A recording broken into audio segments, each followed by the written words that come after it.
តែខ្ញុំសំណុំពរចេះសំណុំពរទៅដល់អាជីវករទាំងអស់ហ្នឹងគឺកុំលក់បន្លំកុំឲ្យលក់របស់ធម្មជាតិចានៅខាងក្នុងយើងទាំងអស់ហ្នឹងអីចាខ្ញុំសំណុំពរប៉ុណ្ណឹងទេចាហើយមើលប្រេតដូនតានេះមើលសាច់គេអូយម៉ែអែមនៅខាងវត្តបងនេះមើលមេមត់ទេបងមេមត់ត្រេននឹងរបស់យើងហ្មងមានឈ្មោះក្រៅពីត្រេនដូនតាអត់មានតាឈ្មោះគេជំរាបសួរបងម៉ែបងប្អូនទាំងគ្នាឥឡូវនេះខ្ញុំមកដល់ស្រុកឯមុតខេត្តត្បូងឃ្មុំនៅពីមុខកន្លែងគេតាំងពីពណ៌ឬក៏លក់ទុរេនផ្លែឈើសាវម៉ាវមកខុតអីផ្សេងច្រើនមែនតើនៅទីតាំងនេះកំពុងតែផ្អើលឈូឆឆោឡោមនុស្សដើរណែនណាន់តាន់តាប់តែម្ដងហើយឃើញថាពិបាកនឹងដើរចូលទៅទិញណាបងប្អូនអរគ្នាហើយតម្លៃឃើញថាល្អដែរហើយលក់បានល្អប្រសើរហើយមួយទៀតហ្នឹងគឺជារបស់ធម្មជាតិរបស់ខ្មែរយើងដែលពួកគាត់បានអះអាងថាជារបស់ខ្មែរសុទ្ធសាធ 100% ហើយជាមើលយើងនឹងជួបអ្នកលក់តែម្ដងថាគាត់មានអំណះអំណាងអីខ្លះដើម្បីបញ្ជាក់ថារបស់គាត់ជាផ្លែឈើដែលរាប់ចូលមកជាខ្មែរហើយចាំមើលយើងទៅមើលផ្លែឈើទាំងអស់នេះគឺមានប្រភេទអីខ្លះហើយនឹងខាងក្នុងនោះគឺបែបណាណែនណាត់តាន់តាប់ប៉ុណ្ណាគឺយើងទៅមើលទាំងអស់គ្នាតែម្ដងបាទសួរគាត់មានសួរអីបាទអីរងឯងមានលក់អីខ្លះដែរខ្ញុំមានសាម៉ៅមានត្រេនគ្រាន់ថាខ្ញុំលក់សាម៉ៅច្រើនដោយសារត្រេនកូនខ្ញុំគាត់យកទៅលក់នៅពេញអញ្ចឹងច្រើនចា៎ហើយអីលក់សាវម៉ាវនៅត្រេននេះលក់មួយថ្ងៃប្រហែលដែរខ្ញុំមកនិយាយរួមទៅខ្ញុំទៅបានលក់3 4ថ្ងៃហ្នឹងដោយសារខ្ញុំមានម៉ូយបោះដុំច្រើនអញ្ចឹងខ្ញុំបានមកលក់រាយនៅហ្នឹងទេចាហើយលក់ដាច់ទេថ្ងៃប៉ុណ្ណឹងរៀងគ្រាន់បើដែរល្អចាតែខ្ញុំសំណុំពរចេះសំណុំពរទៅដល់អាជីវករទាំងអស់ហ្នឹងគឺកុំលក់បន្លំកុំឲ្យលក់របស់ធម្មជាតិចានៅខាងក្នុងយើងទាំងអស់ហ្នឹងអីចាខ្ញុំសំណុំពរប៉ុណ្ណឹងទេចាហើយសង្ឃឹមថាបងប្អូនប្រជាពលរដ្ឋយើងយកថាដែលអីសំណុំពរហ្នឹងសូមរក្សាជួយគ្រប់គ្រងផលិតផលខ្លួនឯងទៅអញ្ចឹងអីណាបាទមិនថាកន្លែងហ្នឹងសូមបីតែកន្លែងផ្សេងក៏អញ្ចឹងដែរកុំបន្លំគ្នាឯងអញ្ចឹងណាចាហើយលក់ដាច់ហ្នឹងសាវម៉ាវ1គីឡូប្រហែលដែរមានតាមធនវាឬមិនដែរមានដូចថានេះជូកអែមអញ្ចឹងអានេះថាមើលពីមុនវាផ្អែមជាងគេដល់ពេលឥឡូវវាចេញអាស្រីសាច់ស្រួយទេបាទអញ្ចឹងអានេះវាផ្អែមជាងអានេះបើយក10គីឡូ20000ក្នុង10គីឡូហ្នឹងខែ1គីឡូឲ្យដល់ពេលអានេះ10គីឡូ45000ហើយសាច់វាខុសគ្នានេះបាទសាច់ល្អមែនទេបងប្អូនដល់គ្នាអ្នកសាវម៉ាវអីភ្លក់បានទេអីបានអរហឺហើយបាយមែនទេណាភ្លក់ស្អែកថតស្អែកយកឃើញថាផ្លែល្អហើយមានសាច់ល្អទៀតអញ្ចឹងអានេះមួយទៀតមកភ្លក់អានោះក៏ភ្លក់អញ្ចឹងអត់ដឹងដល់ពេលនេះហាត់បានហើយអូគាត់បានបាទអត់នេះក៏ស្អែកស្អែកអញ្ចឹងគាត់បានជឿមានរសជាតិជូរមានរសជាតិផ្អែមនេះពីគាត់នេះផ្លែកគ្នាបាទអញ្ចឹងអរគុណច្រើននេះដែលបានជួបគ្នាថ្ងៃហ្នឹងហើយអរគុណបងប្អូនទាំងគ្នាដែលបានមើលវីដេអូនេះហើយសង្ឃឹមថាមកចូលរួមទិញត្រេនទិញសាវម៉ាវទិញអីផ្សេងទិញនៅកន្លែងនេះបាទហើយនេះគេហៅស្រុកឯមុតអីនៅចំការឯមុតហ្នឹងតែម្ដងពេលព្រោះចាដាំខ្លួនឯងហើយទៅត្រេននៅទីនេះបងប្អូនយើងដាំម្រេចណាដាំម្រេចទៅងាប់នៅសល់កញ្ចែហ្នឹងទឹកកញ្ចែហ្នឹងគឺយើងដាក់ត្រេនហ្មងម្រេចនៅយើងបេះម្រេចទៅយើងដាំត្រេនបានបេះត្រេនហ្នឹងហើយត្រេនដូចថា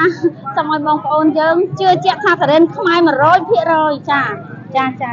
មានពូជដូចថាម៉ាន់ថងយើងបោះ 12000ណារី6យើងបោះ80 70ហើយទៅដូនតា5000មិនខុត4500ទៅ5000ប៉ុណ្ណឹងចាអរគុណច្រើនចឹងអីនឹងអីមួយអីសំសួរមួយតិចបានទេតាក់តងនឹងត្រេននេះ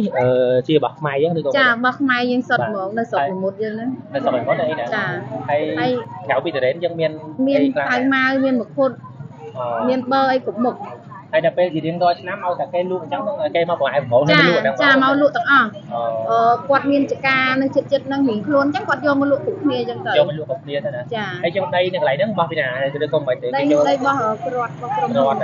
ចាគេឲ្យយើងលក់ឲ្យគាត់គិតចាគាត់ឲ្យយើងលក់តាបាទហើយចំពោះតម្លៃវិញមិនដែរតម្លៃធូរតម្លៃអាចទូយកបានចាហើយតាក់តងទៅនឹងរបស់នៅស្រុករបស់នេះឲ្យទៅដល់ខែហ្នឹងគេមកលក់អញ្ចឹងចាគេមកលក់អញ្ចឹងដល់ខែហ្នឹង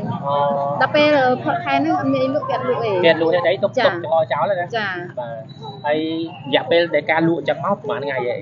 លក់យូរហើយថាជា2ខែ3ខែ 2 ខែ 3 ខែណា ចា ហើយត្រេននេះបើលក់អស់ប៉ុណ្ណឹងនៅមានបន្តមក ចា ទៅមកទេ ខ្ញុំកាត់មកវិជ្ជាការថែមទៀតមានតាមមកមានត្រេនយកមកថែមទៀត ហើយមិនទៅហើយត្រេនមានប្រភេទអីដែរមាន មានត្រេនម៉ាន់ផង ម៉ាន់ផង ចាគ្រាប់ទូច បាទគាត់ទូច ចា តែសាច់វាធំល្អតែអី សាច់ធំ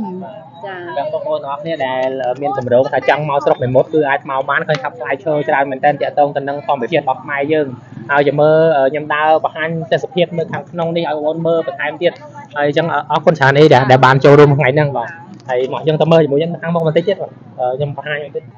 អូច្រើនមែនទែនបងប្អូនទាំងគ្នាយើងឃើញថាសិតតែអេនតែម្ដងអូមិនណែនមនុស្សច្រើនហ្នឹងបងប្អូនទាំងគ្នាដូចផ្សារលក់ត្រីអញ្ចឹងបាទច្រើនមែនទែនយើងបកបាយកាមេរ៉ាដល់នោះខ្លះបងអូខេបាននេះយកប៉ុណ្ណឹងសិនណាយកប៉ុណ្ណឹងសិនមានលក់ប្រភេទអីខ្លះដែរបង មានតែម៉ាន់ថងរី6បង បាទហើយលក់រយៈពេល1ខែកន្លងមក បើខ្ញុំលក់បានល្បាក់1ខែជាងហ្នឹង 1ខែជាងណាហើយស្រេនទាំងអស់នេះជាបោះចែសុទ្ធខ្លួនឯងឬក៏យកមកពីគេ យកពីចការគេបង ពីចការគេ ចា បាទពីចការខ្មែរយើងច ចា ការ នេះចការអី ចការអី ចា ហើយកន្លែងលក់ហ្នឹងមានគេគិតលុយគិតអីពីចែកន្លែងហ្នឹង បើនេះគាត់ដើរយកពីស៊ីអញ្ចឹង យកពីស៊ីហ៎ ហ្នឹងហើយមកហងអាចនឹងថា1000ទៅ2000អញ្ចឹង អូអញ្ចឹងតិចដែរណា ចាអត់អីទេ អត់អីប៉ុណ្ណឹងអាច ចា ទូយកបាន ហ្នឹងហើយប ហើ ង យលក់ជាប្រចាំថ្ងៃមានម៉ួយមានអីមកទិញច្រើនទេចែកហ៎ មានតើបងតែគ្រាន់ថាឥឡូវម៉ាក់ខ្ញុំអ្នកលក់នៅហ្នឹង បាទ ចា ហើយអញ្ចឹងគេកម្មវិធីនេះគេធ្វើអញ្ចឹងរាល់ថ្ងៃទៅអស់ត្រេនឬមិនចែក ចា ត្រេនកន្លែងនេះគេលក់ទៅអស់ត្រេនឬក៏ ហ្នឹងហើយបងបើអស់មកអស់ខែតរ៉េនគឺឡើងមានអ្នកលក់ទៀតហើយយ៉ាងបង អញ្ចឹងដល់ពេល